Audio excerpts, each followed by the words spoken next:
أعوذ بالله من الشيطان الرجيم بسم الله الرحمن الرحيم وإن كنتم في ريب مما نزلنا على عبدنا فأتوا بسورة من مثله وادعوا شهداءكم من دون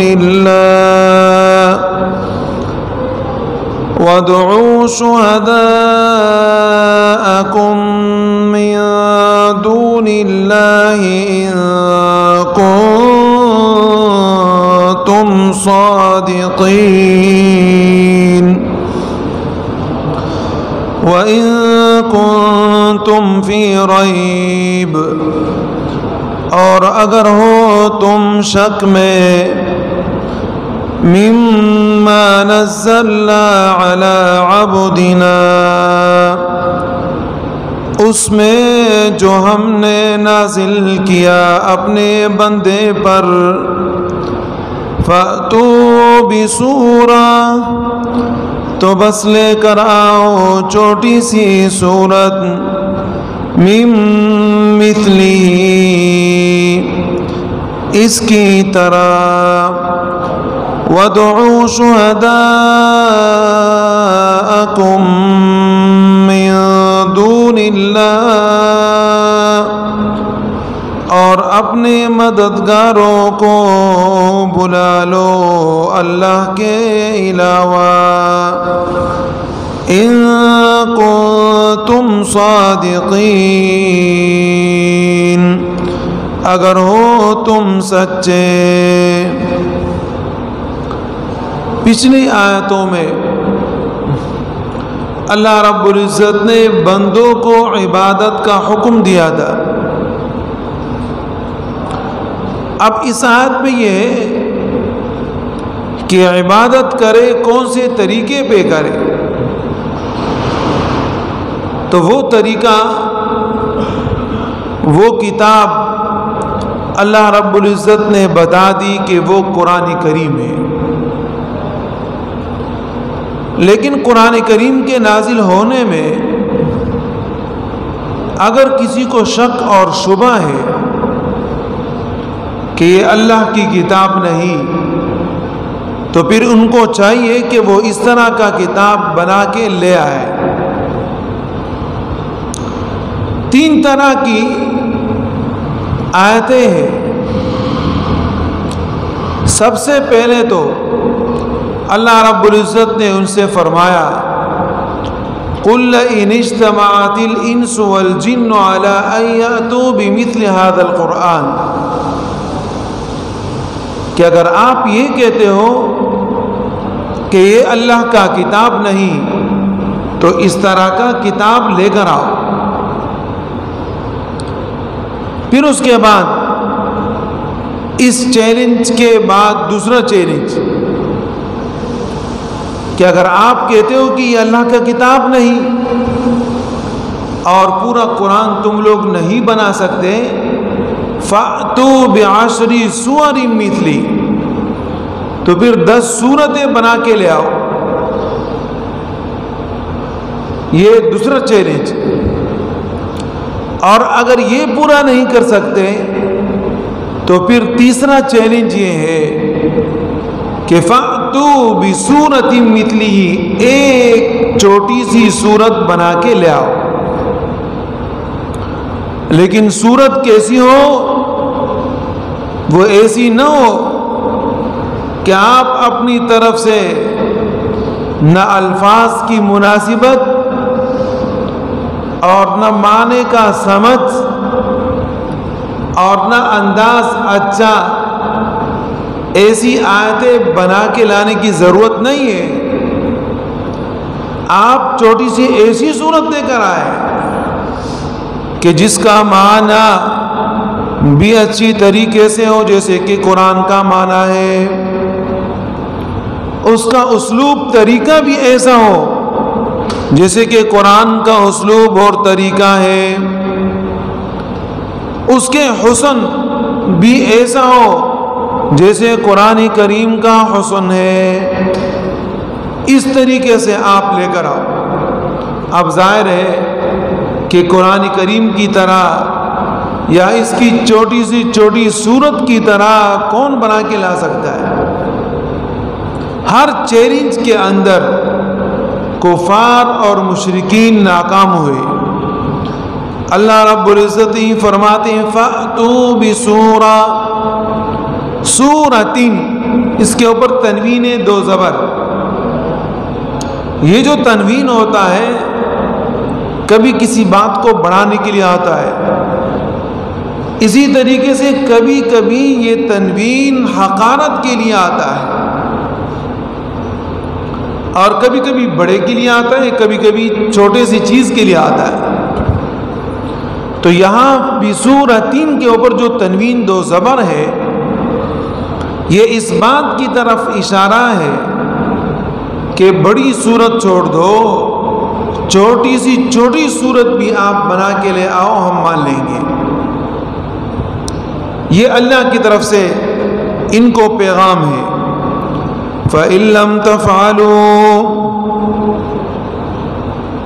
پس اگر تم نہیں کر سکتے، وَلَن تَفْعَلُوا، اور ہرگز نہ کر سکو گے، آپ ایک کام نہیں کر سکتے نا، قرآن نہیں بنا سکتے، 10 سورتیں نہیں بنا سکتے، کوئی ایک سورت بھی نہیں بنا سکتے، تو پھر کیا کرو؟ فَاتَّقُوا النَّارَ الَّتِي، پس ڈرو اس آگ سے، وَقُودُهَا النَّاسُ وَالْحِجَارَةُ، جس کا ایندھن لوگ اور پتھر ہے۔ آپ جب کوئی کام نہیں کر سکتے، آپ اپنے الزام میں جھوٹے ہو، تو پھر یہ کہ جہنم کی آگ سے بچو، اپنے آپ کو بچاؤ۔ ظاہر ہے کہ دیکھیں، دنیا میں سب سے آسان کام الزام لگانا ہے، یہ بہت آسان کام ہے، اس سے کوئی آسان کام دنیا میں ہے ہی نہیں۔ اور سب سے بڑا مشکل کام الزام کو ثابت کرنا ہے۔ تو الزام لگانا وہ تو ہر کوئی کرتا ہے، کسی کے ساتھ جب کسی کا انبن ہو جاتا ہے تو الزام لگانا شروع کر دیتا ہے، یہ ایسا ہے، یہ ایسا ہے، یہ ایسا ہے، یہ ایسا ہے۔ پھر جب آپ کو کوئی کہے کہ ایسا ہے تو آپ کے پاس ثبوت کیا ہے؟ کہتے ہیں یار وہ فلاں آدمی نے بولا تھا، میرے کو تو پتہ نہیں، فلاں نے بولا تھا، وہ فلاں نے بولا تھا، فلاں نے بولا تھا۔ معاشرے کو، لوگوں کو اسی طریقے سے بگاڑا اور فساد پیدا کیا۔ تو ظاہر ہے کہ جب آپ نے الزام لگایا اور ثابت نہیں کر سکتے ہو، تو پھر تو کم از کم جہنم کی آگ سے ڈرو، جہنم کا آگ۔ اللہ رب العزت نے جنت بھی پیدا فرمایا، جہنم بھی پیدا فرمایا۔ بہت سارے لوگ ہیں نا، وہ یہ کہتے ہیں جنت پر بھی ایمان ہے، جہنم پر بھی ایمان ہے، لیکن جنت اور جہنم اب تک بنا نہیں ہے۔ نہیں، جنت بھی بنا ہے، جہنم بھی بنا ہے، اور اس کی دلیل یہ ہے کہ اس دنیا کے انسان کی آبادی سے پہلے حضرت آدم علیہ السلام کہاں تھے؟ جنت میں تھے۔ پھر اس کے بعد جنت سے یہاں آئے۔ ہاں، یہ ایک الگ بات ہے کہ اللہ پاک نے جنت کو پیدا فرمایا، لیکن وہاں بہت ساری جگہ اللہ نے چھوڑ دی۔ وہ جگہ اس طرح کہ کوئی آدمی سبحان اللہ کہتا ہے، تو اللہ پاک اس سبحان اللہ کے کہنے کی وجہ سے اس آدمی کے لیے جنت میں درخت لگا لیتے ہیں، وہ خالی جگہ اس طریقے سے پر ہوتا رہتا ہے۔ اب وہ اتنی بڑی جگہ ہے کہ انسان کا تصور ہی نہیں ہوتا۔ اسی طریقے سے کوئی آدمی اللہ کا گھر بناتا ہے تو حدیث مبارکہ میں ہے کہ اللہ پاک اس کے بدلے اس آدمی کے لیے جنت میں محل بناتے ہیں۔ اب ظاہر ہے کہ یہ اسی جگہ پر ہوگا جو خالی جگہ ہے،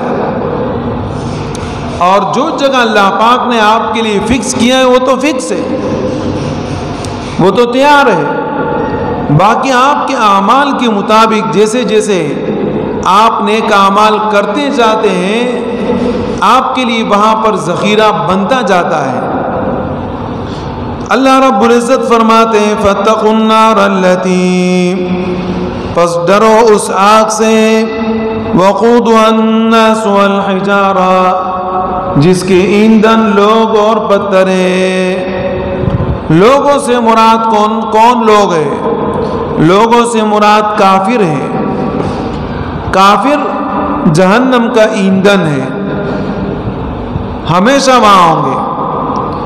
باقی گناہگار مسلمان ہوں گے اور پاک صاف ہونے کے بعد واپس آ جائیں گے، لیکن وہ ان کا مستقل ٹھکانہ نہیں ہے۔ اور اسی طریقے سے جہنم کا ایندھن جو جہنم میں جلے گا، ایک تو اس میں پتھر ہے۔ کہا جاتا ہے کہ پتھر سے مراد عام پتھر نہیں ہے، بلکہ اس سے مراد وہ پتھر ہے کہ جو لوگوں نے ان کو بت بنائے تھے اور پتھر کو غلط طریقے سے استعمال کیا۔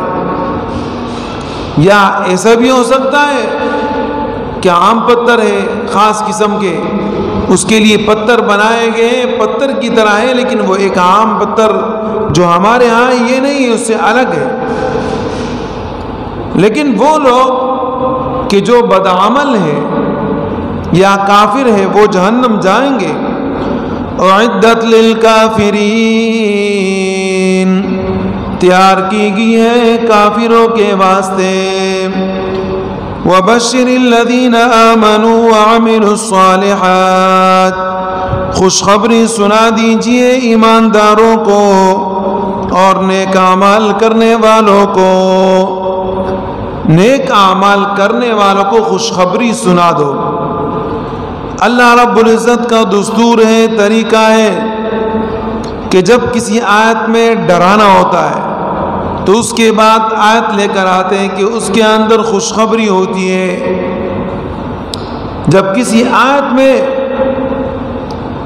گھبراہٹ کی بات ہوتی تو آگے والی آیت میں سکون کی بات ہوتی، اور جب کہیں خوشخبری ہوتی اس کے بعد ڈرانا ہوتا ہے۔ یہ خوشخبری ڈرانا دونوں ساتھ ساتھ چلتے ہیں۔ پچھلی آیتوں میں اللہ پاک نے جہنم کا ذکر فرمایا، ایسے نہ ہو کہ مسلمان بیچارے پریشان ہو جائے کہ یار جہنم جہنم جہنم، ہم وقت ان کے آنکھوں کے سامنے جہنم ہی آئے۔ اللہ پاک نے ان کی تسلی کے لیے کہ مومنوں تمہارے لیے جنت ہے، جہنم تمہارے لیے نہیں ہے، تمہارے لیے جنت ہے۔ تو جنت کے اندر ایماندار ہوں گے، اور ایمانداروں کے ساتھ وہ لوگ کہ جو ایمان لائے اور عمل صالح کیے۔ اب ہم بار بار سنتے ہیں عمل صالح، عمل صالح۔ عمل صالح یہ ہے ایک انسان کا علم، دوسرا صبر، اور تیسرا اخلاص، چوتھا نیت۔ یہ چار چیزیں عمل صالح ہے۔ عمل صالح ان چار چیزوں کا نام ہے، نیت، اخلاص، صبر اور علم۔ ان چار چیزوں سے مل کے عمل صالح نیک عمل بنتا ہے، اور انسان نے اپنا عمل اسی سے بنانا ہے۔ ان لہم جنات تجری، کہ ان کے لیے باغات ہیں، بہتی ہیں، من تحتها الانہار، اس کے نیچے نہریں۔ باغات کے نیچے نہریں یہ نہیں، بلکہ باغات ہیں، باغات کے نیچے نہریں سے مراد کیا ہے کہ باغات کے سامنے نہریں بہتی ہیں، لیکن کیا ہے، باغات محلات اوپر اور نہریں نیچے ہے، سامنے ہے لیکن نیچے ہے، اسی ان کو ذکر فرمایا۔ ایسے نہیں ہے کہ اوپر محل بنا ہوا ہے، نیچے نہریں بہ رہی ہے۔ اللہ کے لیے تو مشکل نہیں، یہ بھی صحیح ہے، لیکن خوبصورتی کیا ہے؟ خوبصورتی اس میں ہوتی ہے کہ محل ہے، محل کے سامنے نہریں بہ، اور وہ نہریں جو بہتی ہے وہ ہے اصل خوبصورتی۔ تو اللہ پاک ان کے محلات کے نیچے نہریں بہائیں گے۔ کلما رزقوا منها من ثمرۃ الرزقا، جب بھی دیا جائے ان کو اس سے، من ثمرۃ میوہ، رزقا کھانے کو، قالوا تو کہیں گے ھذا الذی رزقنا من قبل، یہ تو ہمیں پہلے دیا گیا تھا، اس سے پہلے بھی ہمیں یہی دیا گیا تھا۔ وَأُتُوا بِهِ مُتَشَابِهًا، اور دیا جائے گا ان کو ملتا جلتا۔ جنت کے اندر ان کو پل ملیں گے، جب ان کو پل پیش کیا جائے گا تو یہ کہیں گے کہ یار یہ تو دنیا میں بھی ہمیں ملا تھا۔